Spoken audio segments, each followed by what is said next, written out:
Hi అండి, నేను సాయి. నేను ఒక పని మీద ఇక్కడ వేటమామిడి అనే ఒక ఊరు వచ్చాను. ఇటు వెళ్తూ ఉంటే ఆన్ ద వేలో ఒక హిల్స్ మీద ఇక్కడ ఏదో అన్నదానం జరుగుతున్నట్టు కనిపించింది నాకు. ఏంటో చూద్దామని చెప్పి ఒక టెంపుల్కి వచ్చాను. ఇక్కడ ఒక టెంపుల్ ఉంది. అయితే మామూలు టెంపుల్ ఏమో అనుకొని చెప్పి ఇక్కడ కొంచెం అప్లో ఉంది, దారి కూడా అంత బాగాలేదు, అంత రూట్ కూడా అంత బాగాలేదు, కొంచెం అడవిలానే ఉంది చెప్పాలంటే. ఇది ఏంటి టెంపుల్ అన్నదానం జరుగుతుంది ఏంటి చూద్దామని వస్తే ఇక్కడ నాకు ఒక అమ్మవారు కనిపించారు. అంటే ఈ మధ్య కాలంలో నేనైతే ఎప్పుడు ఎక్కడ కూడా ఇలాంటి అమ్మవారిని చూడలేదు, బయట చూడలేదు, మన బుక్స్లో ఎక్కడ చూడలేదు. అసలు ఏంటి అమ్మవారు ఏంటి ఇలా ఉన్నారు? ఇక్కడ నేను పైకి వచ్చిన తర్వాత ఇక్కడ ఒక సాధకులు కనిపించారు. ఆయనే ఈ టెంపుల్ నిర్మాణం కానీ ఈ గుడి మొత్తం మెయింటెనెన్స్ ఇక్కడ అంతా ఆయనే చూస్తారంట. ఆయనతో మనం ఒకసారి మాట్లాడదాం. నమస్కారం గురువు గారు. నమస్తే. మీ పేరు గురువు గారు? నా పేరు వీర్నాథ్. అసలు ఏంటండి అమ్మవారు ఎవరు? కొంచెం చూడగానే అంటే నేను కొంచెం చూడగానే చెప్పాలంటే కొంచెం భయపడ్డానే చెప్పచ్చు.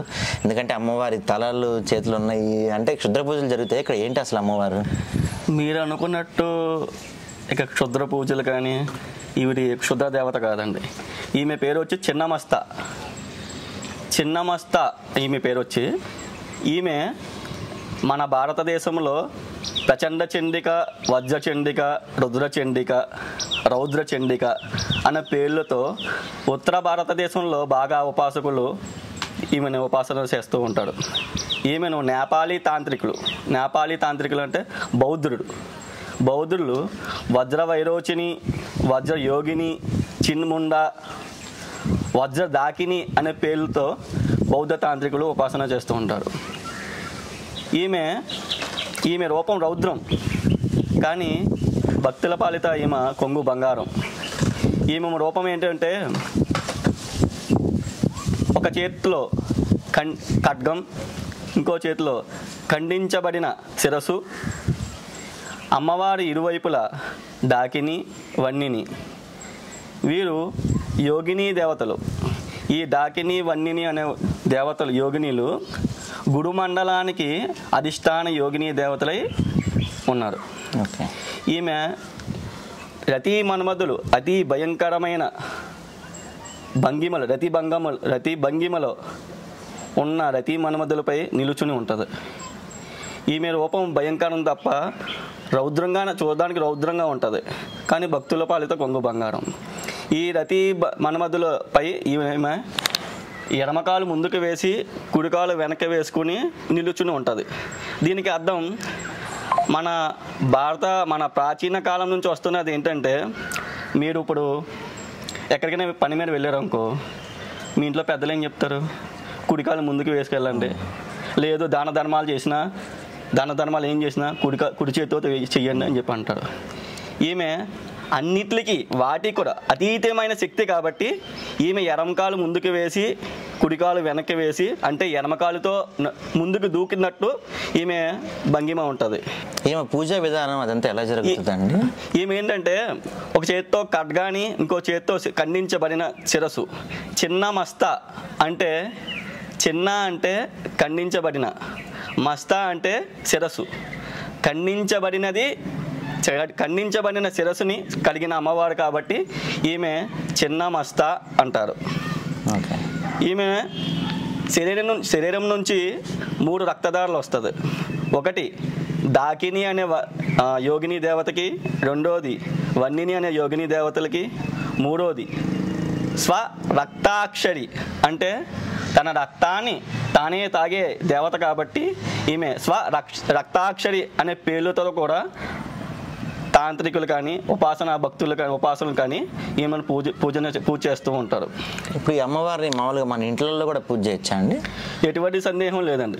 ఎందుకంటే ఒక చిన్న విషయం, ఈ దాకిని, వన్నిని అనే యోగిని దేవతలు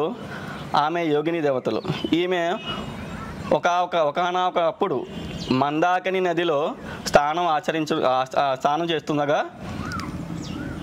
దాకిని వన్నినికి ఆకలి వేసి, అమ్మ నాకు ఆకలేస్తుంది అంటే తన దగ్గర పెట్టడానికి ఏమీ లేదు. లేకపోతే తన పిల్లలైన దాకిని వన్నిని ఆకలి తీర్చడానికి తన శిరస్సును ఖండించుకుని తన రక్తాన్ని వాళ్ళకి దారపోసి ఆకలి తీర్చిన తల్లి. ఈమె కరుణామయి. అయితే ఇప్పుడు మామూలుగా మనకి అంటే ఇళ్లలో మనం రోజు చూస్తే లక్ష్మీదేవి, శివుడు, లేకపోతే సాయిబాబా ఇలా అందరూ ఉంటారు, కానీ ఈ అమ్మవారి ఇలాంటి అమ్మవారిని ఎక్కడ మనం పెద్దగా చూసింది లేదు. మన దక్షిణ భారతదేశంలో ఈమె ఉపాసకులు తక్కువ. ఈ మధ్యన కొద్దిగా ఈమె కోసం తెలుసుకుని ఉపాసించే సాధకులు ఎక్కువయ్యారు. ఈమె దేవాలయాలు కూడా దక్షిణ భారతంలో ఎక్కడా లేదు, మూల విరాట్గా ఎక్కడా లేవు. ఓకే. తమిళనాడు ఆ ప్రాంతంలో ఈమె రూపం అయితే ఉంది, కానీ మూల విరాతగా ఎక్కడ ఈమె లేదు. ఓకే. అంటే మొత్తం మీద ఇక్కడ ఒక్క చోటే ఉన్నట్టు ఇప్పుడు ఇక్కడ మూల విరాటగా ఇక్కడ ఒక్క చోటే ఉంది. ఓకే. మిగతా చోట ఉన్నాయి కానీ ఉపాలయాల కింద ఉన్నాయి తప్ప మూల విరాటగా లేదు. ఓకే. ఈమె జార్ఖండ్ రజరప్ప, ఉత్తర భారతదేశంలో జార్ఖండ్ రజరప్ప ఈమె శక్తిపీఠం. ఓకే. ఆ శక్తిపీఠం దామోదర నది, భైరవి అనే 2 కలయిక సంగమ నది దగ్గర ఈమె శక్తిపీఠం ఉంది. ఓకే. ఇప్పుడు అంటే మీరు చూడటానికి కొంచెం చిన్నగానే కనపడుతున్నారు, పెద్ద ఏజ్ కూడా లేరు. ఇక్కడ ఇంత పైకి వచ్చి ఇక్కడ ఈ అమ్మవారి గుడి కట్టాలని మీకు ఎందుకు అనిపించింది అసలు? ఒకటండి, ఈ అమ్మవారి గుడి కట్టాలి, ఈ అమ్మవారు ఉపాసించాలి అని ఎవడు ఎంత ప్రయత్నం చేసినా అమ్మ కృప లేనిదే ఏది అవ్వదు. ఆవిడ ఈ క్షేత్రాన్ని, ఇది త్రిశక్తి క్షేత్రం. కొండకి అటువైపు రేణుకా ఎల్లమ్మ, కొండకి ఇటువైపు చిన్నమస్త అమ్మవారు, కొండపైన దక్షిణ కాళి. ఇది త్రిశక్తి క్షేత్రం. ఈ క్షేత్రాన్ని ఈ ముగ్గురు అమ్మవారు వైభవేతంగా మహాప్రకాశంగా ప్రకటితమై భక్తులకి దర్శనమిస్తూ ఉంటారు. ఓకే. ఇక్కడికి భక్తులు అంటే ఏ సమస్యలతో వస్తుంటారు, మీరు ఎలాంటి పూజలు చేస్తుంటారండి? ఈమెకు పూజలు అనేది చాలామంది భక్తులు వస్తారండి. ఒక సంతానం లేనివాడు, కళ్యాణం కావాల్సిన వాడు, భార్యాభర్తల మీద గొడవలు, ఆస్తి తగాదాలు, ఓకే, ఈమెకు వచ్చి దర్శనం చేసుకుని వెళ్ళగానే వాళ్ళ కోరికలు ఫిల్ఫిల్ అవుతాయి. ఓకే. అంటే రీసెంట్గా మనం ఒక సినిమాలో చూస్తే మన ఈ దేవతల్ని చిన్నమస్తాన్ని కానీ లేకపోతే ధూమావతిని కానీ వీళ్ళందరినీ క్షుద్రదేవతలుగా చూపించారు. అది సినిమా పేరు గురించి చెప్పేస్తాను. తంత్రం అనే పేరు సినిమా. మరి ఆ సినిమా చిత్రీకరించిన వాళ్ళు పూర్తిగా అమ్మవారి గురించి తెలుసుకుని చిత్రీకరించారు. నాకు తెలిసి అవగాహన లేక ఏదో తీయాలని తీశారు. కాకపోతే కొద్దిగా అమ్మవార్ల కోసం దశమహావిద్యలు అంటే ఏంటి, పూర్తిగా అందులో దశమహావిద్యలు క్షుద్ర దేవతలుగా చూపించారు. అసలు పూర్తిగా అవగాహనతో తీసుకుంటే బాగుంటుంది. అసలు యాక్చువల్గా దశమహావిద్యలు అంటే మంత్రాలు కావండి. పురుష దేవతలు చేసే శక్తి ఏవైతే మంత్రాలు ఉన్నాయో అది మంత్రశక్తులు. మన పురుష దేవతలు ఉపాసించే అన్నీ కూడా మంత్రశక్తులు. స్త్రీ దేవతలు చేసేవన్నీ కూడా స్త్రీ విద్యలు అంటారు. ఇప్పుడు దశమహావిద్యలు అంటారు, కానీ దశమహావిద్యలు, శ్రీ విద్య, షోడశీ విద్య అంటారు తప్ప దశమహా మంత్రాలు, శ్రీ మంత్రాలు, షోడశీ మంత్రాలు అన్నారు. ఎందుకంటే ఇవి విద్యలు అంటే మూలం. మంత్రాలు వేరు, విద్యలు వేరు. విద్యలు అంటే మూలం నుంచి ఉత్పత్తి అయ్యే శక్తి అమ్మ. ఈ సృష్టికి కూడా మూలం అమ్మే కదా. ఓకే. కాకపోతే అది పూర్తిగా క్షుద్రం. ఆ సినిమాలో పూర్తి దశమహావిద్య క్షుద్రంగా చేశారు. కాకపోతే దశమహావిద్య క్షుద్రం కాదండి. శ్మశాన తార, చిన్నమస్త, ధూమావతి అనే కొన్ని పేర్లు, శ్మశాన కాళి అనే పేర్లు ఆ సినిమాలో బాగా చేశారు. అది ఏంటంటే వాళ్ళకి అవగాహన లేక తీయాలని తీశారు. జనాలకు కూడా ఈ మధ్యన దశమహావిద్యలు ఏంటో ఇంత ముందు అయితే అవగాహన లేదు, కానీ ప్రస్తుతం నడుస్తున్న ప్రతి ఒక్కరు దశమహావిద్య సాధకులు 100% దశమహావిద్య సాధకులే ఉన్నారు. అందరికీ అవగాహన ఉన్నాయి. ఓకే. ఇప్పుడు అంటే ఇక్కడ ఈ ప్లేస్లో మీరు ఈ టెంపుల్ కట్టడానికి ఎలా, అంటే ఒక్కళ్ళే కట్టారా లేకపోతే భక్తులను హెల్ప్ చేశారా? ఎప్పటి నుంచి జరిగింది ప్రాసెస్ అంతా? ఈ ప్రాసెస్ జరిగింది అంటే యాక్చువల్గా చెప్పాలంటే ఇక్కడ మేము ఈ టెంపుల్ లాస్ట్ ఇయర్ అక్టోబర్ 23న దశమికి ముందు నవమి తిథి రోజు పెట్టాం. ఇది పెట్టాలని పెట్టలేదు, అమ్మవారి సంకల్పం ఏమో అప్పటికప్పుడు అనుకున్నాం. అమ్మే సంకల్పించింది, ఆ భాగ్యాన్ని మాకు కలిగించింది. ఈ ప్రాసెస్ అంతా మాకు అమ్మవారి విగ్రహ ప్రతిష్ఠ కానీ ఇంతవరకు టెంపుల్ కట్టడం కానీ ఇదంతా అడవిలో శుభ్రం కానీ ఇదంతా కూడా అమ్మ సంకల్పం వల్ల, మహా అద్భుత సంకల్పం వల్ల ఒక నెలలోనే అమ్మ గుడి నిర్మాణం అయిపోయింది. అది అమ్మ కేవలం మానవ సంకల్పం అయితే కాదు, అది అమ్మవారు ఇక్కడ రావాలని వచ్చింది. ఇంకో విషయం ఏంటంటే, నేను ఎక్కడైతే చెప్పాను ఉత్తర భారతదేశం జార్ఖండ్ రజరప్పలో ఈ క్షేత్రం ఎలా అయితే ఉందో సేమ్ ఇదే పోలిక రజరప్ప కూడా ఉంటుంది. అక్కడ కూడా చిన్నమస్తా పైన దక్షిణకాళి చుట్టూరు దశమహా విద్య దేవతలు, ఉచ్చిష్ట గణపతి, ఇవన్నీ కూడా అక్కడ ఎలా అక్కడ మేము ఇక్కడ ఏ విధంగా గుడి నిర్మాణం ప్లానింగ్ అనుకున్నామో అదే విధంగా మేము అంతకుముందు రజరప్ప వెళ్ళింది లేదు. అంతకుముందు ఎన్నోసార్లు వెళ్దాలని ప్రయత్నం చేసినా అక్కడ వరకు చాలా రాష్ట్రాలు కానీ హిమాలయస్ అన్నీ తిరిగాం. అక్కడి వరకు వెళ్దామైనా ఏమో హనుమ అనుగ్రహం అప్పటికి లభించకపోవడం వల్ల మేము వెళ్ళలేకపోయాం. కానీ గుడి నిర్మాణం అయిన తర్వాత మేము వెళ్ళడం జరిగింది. అక్కడ మేము వెళ్ళాక ఒక ఆశ్చర్యపోయాం. ఏంటంటే ఇక్కడ మేమైతే ఏదైతే అనుకున్నామో ఏ దేవతలు నిర్మాణం చేయాలో, ప్రతిష్ఠ చేయాలి, మా గుడి ఈ త్రిశక్తి క్షేత్రం ఏ విధంగా ఉండాలి అని అనుకున్నామో అదే విధంగా అక్కడ కూడా ఉంది. అక్కడే రోడ్డు పక్కనే మన అమ్మవారి లాగే రోడ్డు పక్కన భైరవి దామోదర సంగమ నది, ఇక్కడ వాగ్ నది, అక్కడ దక్షిణకాళి. మనం ఏవైతే అమ్మవారి చుట్టూ దశ మహావిద్యలు అనుకున్నామో అక్కడ అదే విధంగా ఉన్నాయి. మనం ఏవైతే రాబోయే కాలంలో ఉచ్చిష్ట గణపతి, శక్తిదేవి సమేత ఉచ్చిష్ట గణపతి నిర్మాణం అనుకున్నామో అక్కడ అదే ఉంది. ఇది అంతా మనం అనుకున్నది కాదండి, అమ్మవారి సంకల్పం ద్వారా అమ్మవారి సంకల్పం ఉంచుకొని మనం చేసింది. ఏదైనా మనం నిమిత్తం మాత్రం అంతే అండి. ఓకే, మీరు మామూలుగా ఎప్పటి నుంచి సాధన చేస్తున్నారు? అసలు సాధనలోకి ఎందుకు వచ్చారు మీరు? సాధనలోకి ఎందుకు వచ్చారు అంటే దానికి సమాధానం ఎవరు చెప్పలేదు. ఎందుకంటే పలానా కోరిక కోసం నేను వచ్చాను అని అయితే నేను అనుకోలేదు. నేను సాధన దిగి 13 సంవత్సరాలు అయిందండి. ఈ 13 సంవత్సరాలు ఏ సంకల్పం లేదు. నేను ఏంటంటే నాకు ఒకటే అమ్మ అనే భావనతో మాత్రమే ఈ సాధన దిగాను. చాలా చోట్ల చాలా విద్యలు, చాలా చోట్ల చాలామంది గురువులను కలిశాను, చాలా రోజులు తిరిగాను. కానీ చివరికి అమ్మ ఇక్కడ కూర్చోబెట్టింది. ఈ కారణం చేత నేను సాధనకు వచ్చింది అని చెప్పుకోదగిన విషయాలు అయితే ఏదీ లేదు. ఏంటంటే అమ్మ బిడ్డ, ఒకటే అమ్మ బిడ్డ అంతే. అదే సంకల్పంతో వచ్చాం, ఇప్పటికీ అదే సంకల్పంతో ఉన్నాం, అప్పటికే నడుస్తుంది అంతే. అంటే ఇక్కడికి వచ్చే భక్తులకి మనం ఈ మధ్య బాగా వినిపిస్తున్నాయి, ఎక్కడన్నా అన్ని చోట్ల మనకి యూట్యూబ్లో బాగా వినపడుతున్నాయి చేతబడులు కానీ వశీకరణాలు కానీ. అసలు ఇట్లాంటివి నిజంగా ఉంటాయా? అట్లాంటి బాధితులు మీ దగ్గరికి ఎవరైనా వస్తారా? చేతబడి ఉంటుందంటే ఇంకా చేతబడి చేసేవారు నిజంగా చేతబడి చేతబడి అనేది విధానం అనేది వేరండి. పూర్వం రాజులు వాడేవారు చేతబడి అనేది. ఎందుకంటే తన రాజ్యానికి వేరే రాజ్యం దండెత్తే వచ్చేటప్పుడు కొన్ని ప్రయోగాల ద్వారా అరికట్టుకునేవాళ్ళు. ఏంటి అది? కేవలం రక్షణ కోసం మాత్రం ఉపయోగించేవాళ్ళు. రాను రాను ఈ కాలంలో చేతబడి అనే క్షుద్ర పూజ అని ఈ విధంగా మనిషిని చంపడం, అంత చేతబడి చేసే వ్యక్తులే కనుక ఈ రోజుల్లో కనుక ఉంటాయండి. మన జైల్లో, సెంట్రల్ జైల్లోని, ఇక్కడ జైల్లో కారాగారాల్లో అంతమంది ఖైదీలు ఉంటారండి. ఎందుకంటే అందరూ చేతబడి చేసేస్తారు కదా. చేతబడి చేసి ఎందుకంటే డైరెక్ట్గా వెళ్ళి చంపడాలు, ఊరి చంపేయడాలు, ఇంత మోసాలు, దొంగతనాలు ఎందుకండి? దొంగతనం చేయాలంటే అడిగి ఏదో మాయో మంత్రం వేసి చేసేస్తాడు. ఈ చేతబడి అనేది ఒక మనిషిని బెదిరిస్తాకి మాత్రమే. ఈ చేతబడి అనేది నిజమైన విద్య, చేతబడి అనేది విద్య ఉంది, కాకపోతే క్షుద్రంగా తప్పాడు.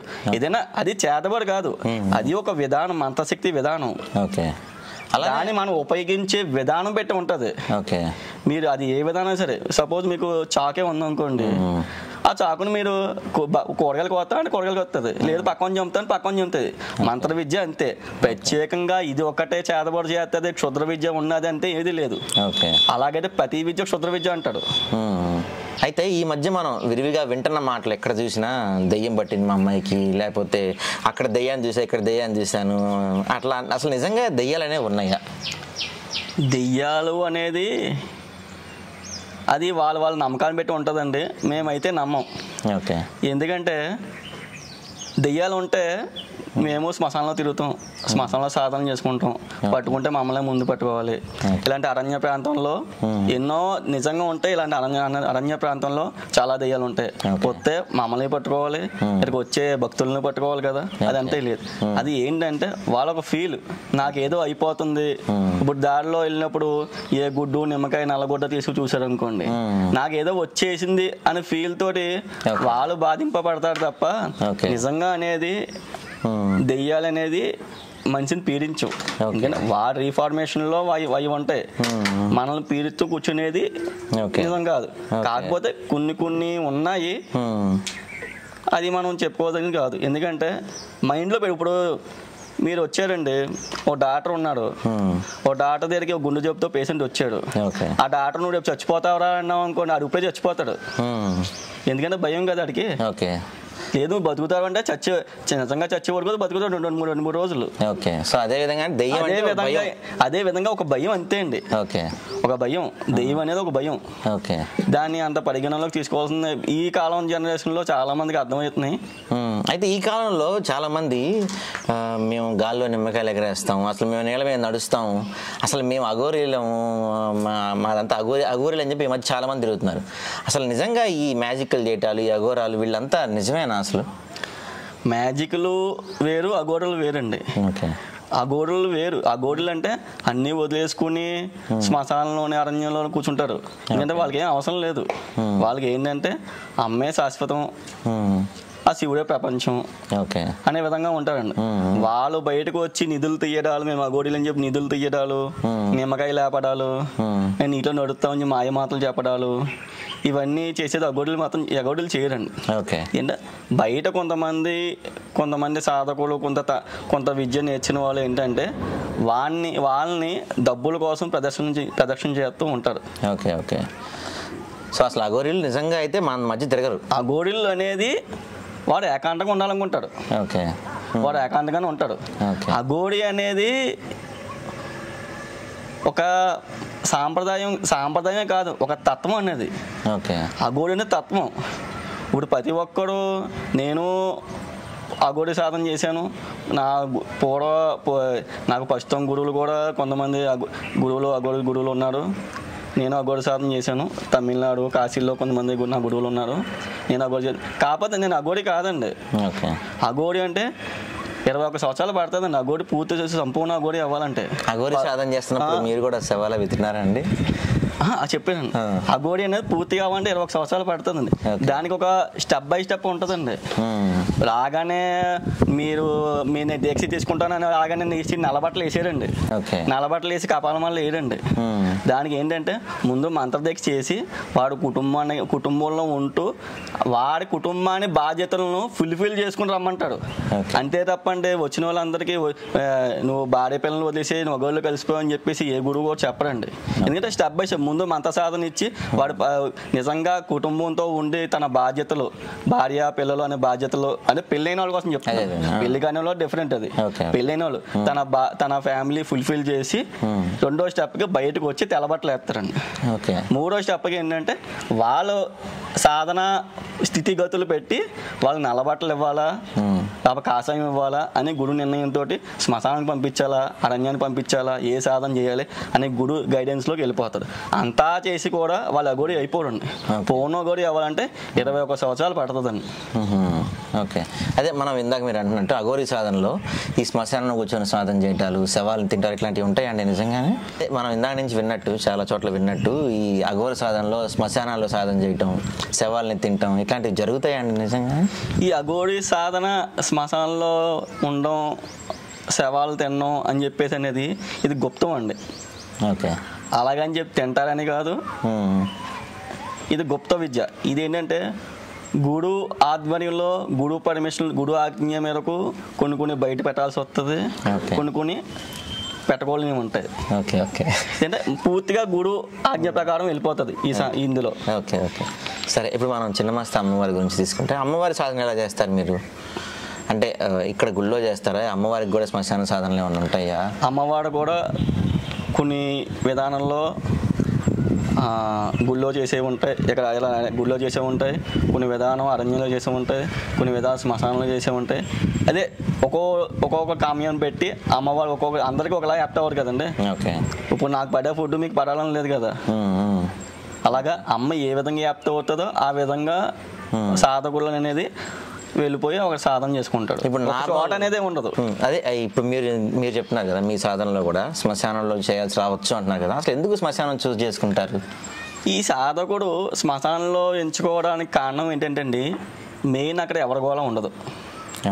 ఇప్పుడు మంత సాధన చేసుకుని నేను ఊళ్ళో చేస్తానంటే ఎన్నో గోళ ఉంటుంది, ఇంట్లో డిస్టర్బెన్స్, బయట డిస్టర్బెన్స్, వాళ్ళ ఫోన్లు వస్తాయి వస్తాయి. శ్మశానంలో ఎవరు ఉంటారండి? ఎవరు ఉంటారు కదా. కాలిన శవాలు తప్ప, కాలిన చిత్తి తప్ప అక్కడ ఎవరు ఉండరు. మెయిన్ ఏంటంటే శ్మశానానికి వెళ్ళే కాన్సెప్ట్ ఎలా వచ్చింది అంటే, అక్కడ ఏదో క్షుద్ర పూజలు చేస్తుంది, లేకపోతే ఎవరో శవాలు కాలుతున్నాయి కాబట్టి దాని ముందు కూర్చొని చేస్తే వస్తుంది, లేకపోతే శవమే కూర్చొని వస్తే చేస్తుంది, లేకపోతే ఎముకలతో పట్టుకుని కపాలాలు పట్టుకుని చేస్తే వస్తుంది అనేది అబద్ధం అండి. ఏంటంటే అక్కడ మెయిన్ వెళ్ళేది ప్రశాంత కోసం. అక్కడ ఎటువంటి డిస్టర్బెన్స్ ఉండదు, ఎందుకంటే ఊరు చివర ఉంటుంది. మెయిన్ ఫస్ట్ ఆఫ్ ఆల్ ఏంటంటే ఊరు చివర ఉంటుంది, ఎవరో రారు, వచ్చినా భయపడతాడు. ఏంటంటే అన్నారు కదా ఇందాక దెయ్యాలు భూతాలని, ఏదో అక్కడ దెయ్యాలు భూతాలు ఉండిపోతాయని. అక్కడ ఉండేది శివుడు అండి. శివుడు తప్ప ఎవరు ఉంటారు చెప్పండి? ఈ జీవి వెళ్ళిపోయి జీవే పరమాత్మ అన్నప్పుడు జీవి దహనం అయ్యే చోటు శివుడే కదండి. జీవి పరమాత్మగా రిఫార్మేషన్ అయ్యేదే శ్మశానం కదండి. శివుల్లో ఐక్యం అయ్యేదే శ్మశానం ప్లేస్ కదండి. నువ్వు మళ్ళీ రిఫార్మేషన్ రావాలన్నా అదే మొదలు కదండి. శ్మశానం లాస్ట్ కదా, శ్మశానమే మొదలు కదా. అయితే ఇప్పుడు చిన్నమాస్త అమ్మవారిని మామూలు ఇళ్లలో కూడా సాధన చేసుకోవచ్చా, లేకపోతే నార్మల్ భక్తులు అమ్మవారి కృప ఎలా చేసుకోవచ్చు ఇంట్లో పూజ? అమ్మవారు మీరు ఏ విధంగా అయితే లలితాదేవిని పూజిస్తారో, దుర్గమ్మని పూజిస్తారో, గణపతిని పూజిస్తారో, అదే విధంగా రేణుకాయలమ్మని పూజిస్తారు. అదే విధంగా చిన్నమస్తాన్ని కూడా ఎటువంటి సందేహం లేకుండా అమ్మవారి పటాలు ఇంట్లో పెట్టుకోవచ్చు, అమ్మవారు పూజించవచ్చు. చాలామంది అమ్మవారు తాంత్రిక దేవతలు, ఉగ్ర దేవతలు పెట్టుకోకూడదు అంటారు. అవి ఏమీ నమ్మద్దు. ఎందుకంటే వాళ్ళు ఏంటంటే మన మైండ్ ఆల్రెడీ డైవర్ట్ చేసి ఉంటారు. నువ్వు ఇలాంటి ఉగ్ర దేవతలు పెట్టుకోకూడదు, పెట్టుకెళ్ళారు అనుకోండి సపోజ్, మీరు ఇలాంటి ఉగ్ర దేవతలు పెట్టుకోకూడదు అంటాడు పెట్టుకెళ్ళిన ఇంట్లో. మీరు వాళ్ళు ఏంటంటే మీరు అదే మైండ్లో ఉంటాడు. మా అమ్మ వద్దన్నారు, లేకపోతే మా ఇంట్లో వాళ్ళు వద్దన్నారు, లేకపోతే బయట ఫ్రెండ్స్ వద్దన్నారు, నేను పెట్టాను అదే మైండ్ సెట్లో ఉంటారు. రాత్రి ఏంటంటే మీరు ఏం జరిగినా సరే, మీకు జ్వరం వచ్చినా, తుమ్ము వచ్చినా, దగ్గు వచ్చినా, ఏడుపు వచ్చినా అంతా ఫోటో పెట్టాను దానివల్లే అంటారు. ఇది ఏమి కాదండి. మీరు అమ్మ అని నమ్మితే ఎక్కడైనా పెట్టుకోవచ్చండి. కావాల్సింది అమ్మ తల్లి కొడుకుల బాండింగ్ మాత్రం. అమ్మకి దేవతకి కావాల్సింది ఒక విషయం ఏంటంటే, మీరు దేవతకి ఏ గుడికి వెళ్ళండి, మీరు అమ్మ నమ్మండి, దేవత నమ్మద్దు. దేవత నమ్మేదానికి ఒక పరిధి ఉంటుంది. ఇప్పుడు మీరున్నారు, మీరు ఎంటర్ చేస్తాను అనుకో, నేను నీతో అంత క్లోజ్గా ఉండలేను. సపోజ్ మీకు నాకు మాట వచ్చింది అనుకోండి, మీరు కోపపడతాడు, నేను కోపపడతాను. అదే మీరు నా అన్నో నా తమ్ముడు అని రిలేషన్షిప్లో ఉన్నాను అనుకోండి, మిమ్మల్ని కొట్టినా మీరు ఫీల్ అవ్వరు, ఎందుకంటే రక్త సంబంధం కదా, ఒక బాండింగ్ వచ్చేసింది కదా. అదే విధంగా దైవంతో కూడా ఏదో దైవానికి వెళ్తున్నానని కాకుండా, ఒక తల్లిగా, ఒక తండ్రిగా మీరు దైవాన్ని కొలిసారనుకో, మీరు ఏం చేసినా ఓకే. ఎందుకంటే మీ అమ్మ ఏం చేసినా సరే మేము ఒప్పుకుంటారు కదా. మనం తప్పు చేసినా ఒప్పు చేసినా ఏ చేసినా ఒప్పుకుంటుంది, అంతే కదా, అంతే శిక్షించదు కదా. అదే బాండింగ్ ఎప్పుడైతే మనం అమ్మని నమ్మేమో అమ్మతో కూడా అదే బాండింగ్ ఉంటుంది. ఇప్పుడు ఈ క్షేత్రం గురించి మాట్లాడుకుంటే, మనం ఇక్కడికి వచ్చే భక్తులకు ఏమన్నా మహిమలు జరగటం కానీ, లేకపోతే మిరాకిల్స్ ఏమన్నా జరిగినాయండి ఇక్కడ? యాక్చువల్గా ఇది నిర్మించబడి ఒక 6 నెలలు మాత్రం అవుతుందండి, 6-7 నెలలు అవుతుంది. భక్తులు ఈ మధ్యనే వస్తున్నారు, చాలామంది భక్తులు కూడా వస్తున్నారు. సంతానం లేని వాళ్ళకి సంతానం కలిగింది, వివాహం కావాల్సిన వాళ్ళకి వివాహం అయింది. కొంచెంమంది ప్రయోగ బాధలు అంటే ఉన్న వాళ్ళకి విముక్తి కలగడం, కోటి వివాహం, ఇలాంటి కొన్ని అమ్మ దయ వల్ల అమ్మవారికి అవుతుంది. ఈ అమ్మవారిని ప్రత్యేకంగా చిన్నమస్త అమ్మవారిని ఆరాధించడం వల్ల కలిగే లాభాలు ఏంటి? అసలు ఎందుకు ఆరాధించాలి మనం ఈ అమ్మవారిని? అమ్మవారిని ఎందుకు ఆరాధించాలంటే, ఈ అమ్మవారు మెయిన్ వచ్చేసి ముఖ్యమైన ఇదేంటంటే, ఈమె రక్షణ దేవత అండి. ఈ ఆర్మీ, నేవీ ఫోర్సు, యుద్ధ ఆయుధాలు కలిగిన సైనికులందరూ కూడా ఈవెన్ ఉపాసన చేస్తూ ఉంటారు ఎక్కువగా. ఈవెన్ కేవలం ఈవెన్కి ఎక్కువగా రక్షణ దేవత. ఓకే. ఒక విధంగా తీసుకోవాలంటే అండి, మనలో మన శత్రువు ఎవరండి? మన అరిషత్ వర్గాలు, మన ఇంద్రియాలు. అలాంటి అరిషత్ వర్గాలని ఇంద్రియాలని కంట్రోల్ చేసే దేవత ఈవిడి. ఓకే. ఓకే. ఎందుకంటే ఈవిడ కింద ప్రతి మన్మథులు ఉన్నాడు, అతి భయంకరమైన ప్రతి భంగిమలో కూర్చుని ఉన్నాడు. అంటే ఇంద్రియ శక్తిని కూడా జయించి ఈవిడ సాధకులు ఇంద్రియ శక్తిని కూడా జయించి అమ్మని చేరుకుంటారని చెప్పి ఈవెన్ ఉపాసకులు అర్థం. ఓకే. సైంటిఫిక్గా ఏమన్నా ఉన్నదా అమ్మవారి గురించి? సైంటిఫిక్గా అంటే అండి, చిన్న మాస్తా అంటే మీ గుండె మీ బాడీలో తన రక్తాన్ని తాను తాగే పార్ట్ ఏదంటే హార్ట్. ఇవిడేంటంటే మన గుండె ఏ విధంగా అయితే తన రక్తాన్ని వదిలి మళ్ళీ రక్తాన్ని స్వీకరిస్తుందో ఈవిడ కూడా అదే విధంగా తన రక్తాన్ని తాను తాగుతూ ఇతరులు ఉన్న అవయవాలకి ఇస్తూ ఉంటుంది. ఇవేంటంటే మూలం బాడీ పార్ట్స్ లో మానవ బాడీ పార్ట్స్ లో మెయిన్ గుండెతో సమానం అండి. దశమహా విద్యుల దేవతల్లో కూడా ఇవి ముఖ్యమైనది. ఎందుకంటే మూలం ఇవి మూలం గుండెతో సమానం. తాను తాగుతూ ఎదుటివి ఆర్గాన్స్ ని రక్షింప చేసేది గుండె తత్వం. అదే తత్వం కలిగిన అమ్మవారండి. ఇవి 3 దారులు కూడా ఇదా పింగళ సూక్ష్మ ఈ 3 నరాలకి ఈ 3 కూడా మన శరీరానికి చాలా ఇంపార్టెంట్. ఓకే.